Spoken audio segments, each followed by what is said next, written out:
뉴스입니다. 에너지에 관련된 최근 이슈 가운데 우리가 주목할 점 짚어보는 시간인데요. 오늘도 법무법인 율전 전문위원이신 최준영 박사님과 함께하겠습니다. 어서 오십시오. 네, 안녕하세요. 네. 자, 오늘은 또 어떤 나라 이야기?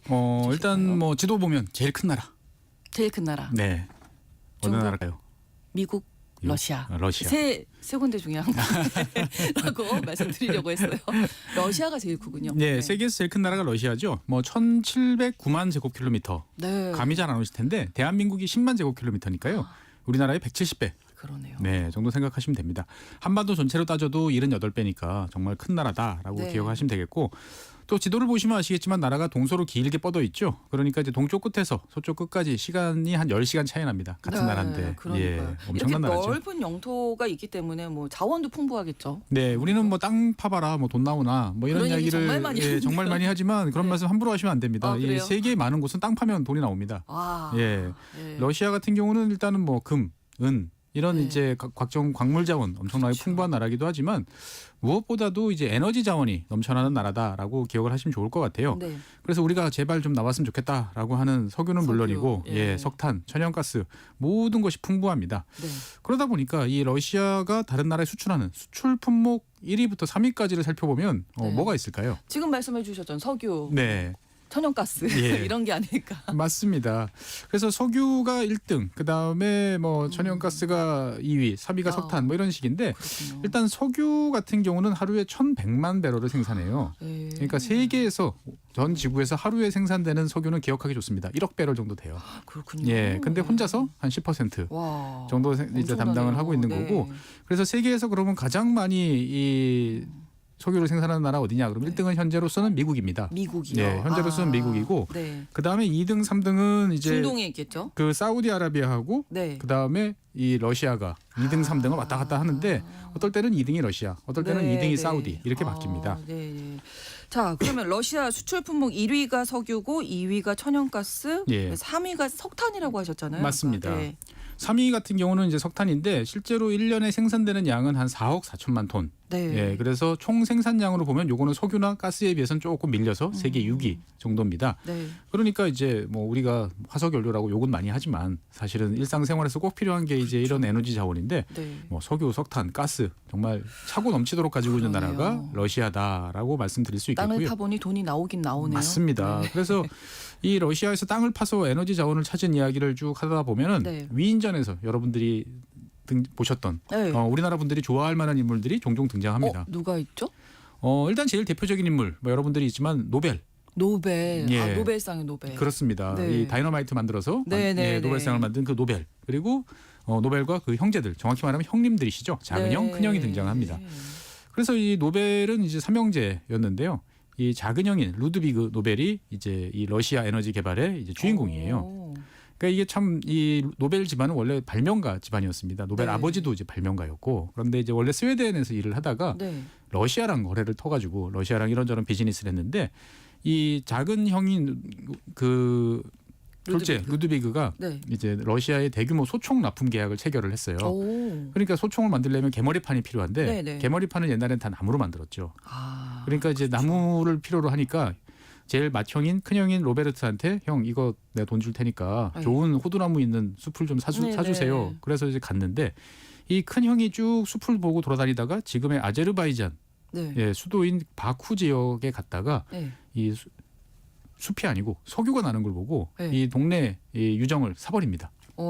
예. 이게 호두나 이게 중요한 건데 예. 개머리판 만들려면 그렇죠. 나무를 사라고 했더니 예. 정유 공장을 이제 사버린 거죠. 네. 예. 그러니까 이제 19세기 같은 경우는 세계가 원래 이제 고래 기름, 우리가 모비딕 이런 데서 짜서 나오는 이제 그 기름으로 불을 켜다가, 네. 이때부터 이제 석유에서 분리한 등유를 이제 조명 연료로 막 사용하기 시작을 했는데, 네. 이 둘째 루드비그 같은 경우는 일단 형이 사고는 쳤고 이걸 어떻게 수습할까 고민을 하다가 보니까 네. 이게 오히려 기회가 되겠다라고 오. 생각을 했던 거죠. 왜냐하면 당시에 러시아는 미국에서 이 깡통에 든 등유를 다 수입을 했었습니다. 네. 예. 그런데 이 형이 갖고 온 샘플을 보니까 이 바쿠에서 난 기름으로 이걸 대체할 수 있지 않을까?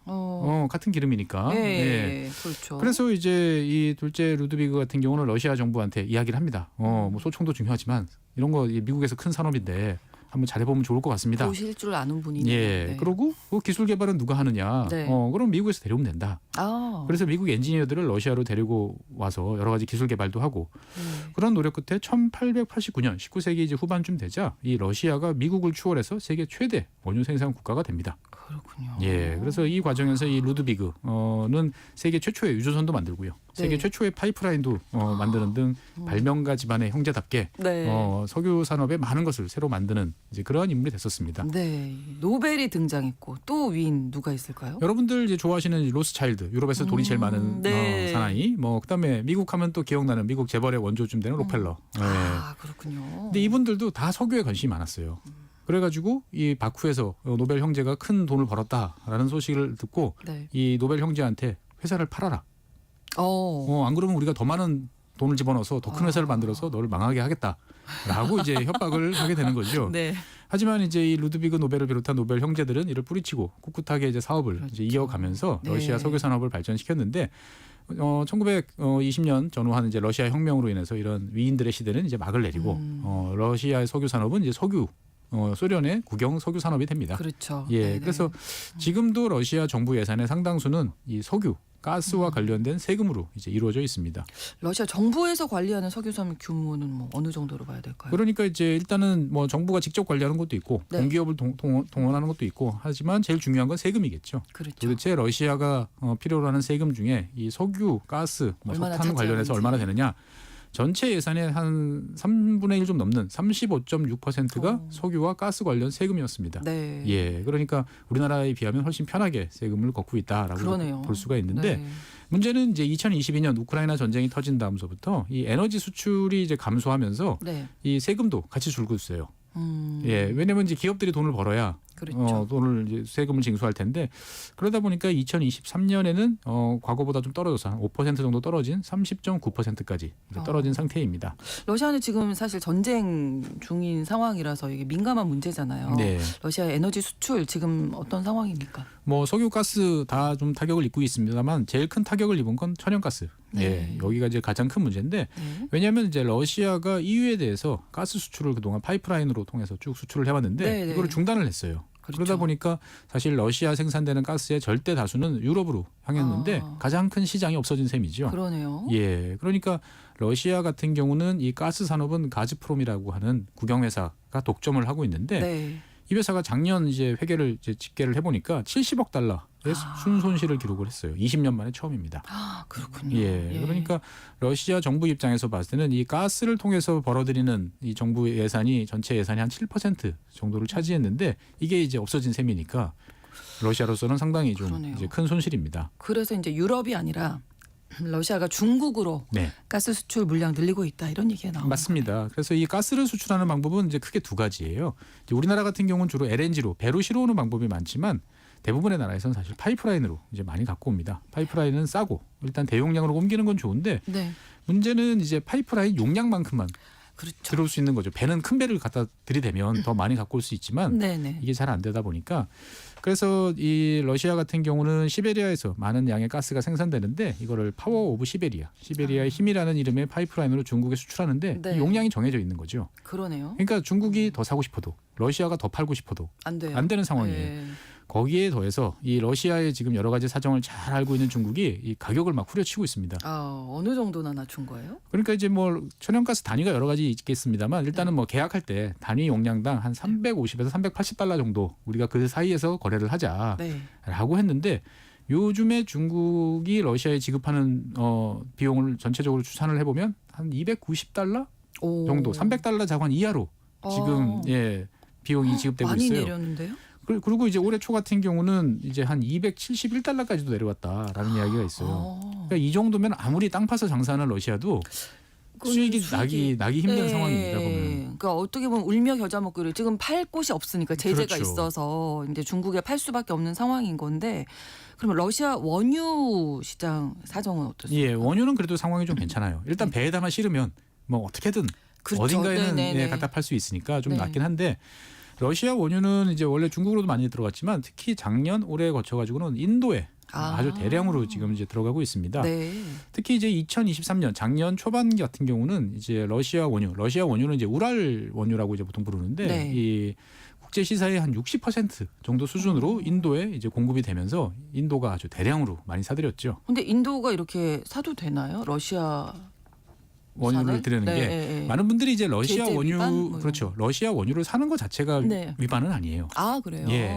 그러니까 G7 국가들이 이제 러시아산 원유에 대한 제재 조치를 취행하는 건 맞는데 네. 배럴당 러시아가 60달러 이상으로 이제 수출을 하게 될 경우에 그러면 대부분의 이 유조선들은 다 서방 국가들 예. 있고요. 그다음에 이 배들은 또 보험에 들어야 되지 않습니까? 그렇죠. 이 보험은 당연히 또 서방 국가들 그 통제에 있는 거죠. 그렇죠. 그러다 보니까 너희들은 석유를 팔 거면 무조건 60달러 이하로 팔어. 그런 이런 식으로 예, 하고 있는 거죠.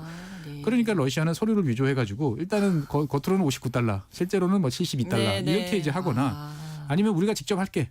라고 해서 이제 이를 피해 나가고는 있습니다만 문제는 이제 인도 같은 나라는 먼 나라예요. 그렇죠. 러시아 입장에서 입장에서는 봤을 때는 네. 예 그러다 보니까 운송료가 훨씬 많이 들어가는 거죠. 보통 이제 운송료는 판 사람이 부담하는 조건으로 또 이제 가다 그렇죠. 보니까 네네. 예 그러니까 뭐 저렴한 가격으로 파는데 운송료는 운송비까지. 비싸니까 러시아는 남는 게 없다. 뭐 이런 불만이 또 많이 있습니다. 어떤 돌파구를 좀 찾아야 될 텐데요. 러시아로서는. 그렇죠. 그래서 일단은 가스를 파이프라인이 아니고 이제 네. 액화시켜서 LNG로 만들어서 수출하는 이제 이 공급하는 전략을 이제 채택을 하고 있고요. 네. 그러다 보니까 이제 EU에 대해서 파이프라인 가스 공급은 거의 중단이 됐는데 네. 정작 LNG는 2021년에 비해서 작년에 한 38% 증가를 했어요. 그러니까 네. 눈 가리고 아웅으로 이제 파이프라인 안 되니까 LNG로 바뀌는 이제 이런 모습을 보여주고 있는데 그렇군요. 그러다 보니까 EU가 LNG를 수입하는 제일 큰 나라는 이제 미국이고요. 네. 1등이. 그 다음이 이제 러시아가 이제 2위를 차지하고 있습니다. 우리나라도 사실 LNG 대량 수입하는 나라잖아요. 예.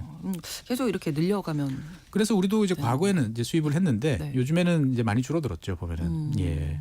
그러니까 이제 어떻게 보면은 러시아 같은 경우는 더 많은 LNG를 생산하면 좋겠다라고 생산하는데 네. 문제는 러시아가 이런 이제 중공업 기술이 별로 없어요.